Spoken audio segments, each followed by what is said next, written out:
మా యొక్క D6 news channel subscribe చేసుకోవడం ద్వారా మేము అందించే లైవ్ బ్రేకింగ్ నిరంతర వార్తలు మీరు చూడవచ్చు.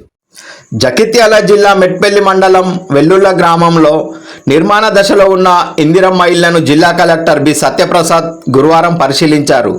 ఈ సందర్భంగా ఇళ్ల నిర్మాణ పనుల పురోగతిని ఆయన సమీక్షించి లబ్ధిదారులతో మాట్లాడి నిర్మాణానికి ఉపయోగిస్తున్న ఇటుకలు, ఇసుక, సిమెంట్ వంటి సామాగ్రి ధరలు మరియు వాటి నాణ్యమైన వివరాలు అడిగి తెలుసుకున్నారు.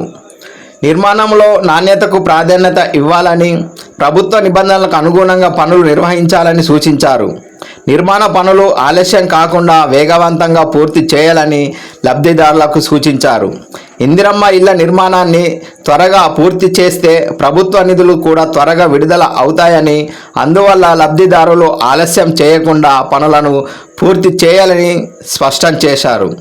అధికారులు కూడా పనుల పురోగతిని నిరంతరం పర్యవేక్షిస్తూ అవసరమైన సహకారం అందించాలని ఆయన ఆదేశించారు. ఈ కార్యక్రమంలో జిల్లా పీడీ ప్రసాద్, తహసీల్దార్ నీతా, ఎంపీడీఓ సురేష్, ఎంపీఓ మహేశ్వర్ రెడ్డి, గ్రామ సర్పంచ్ గూడూరు తిరుపతి, పంచాయతీ కార్యదర్శి నారాయణ, హౌసింగ్ ఏఈ శరత్, గ్రామ ప్రజలు పాల్గొన్నారు.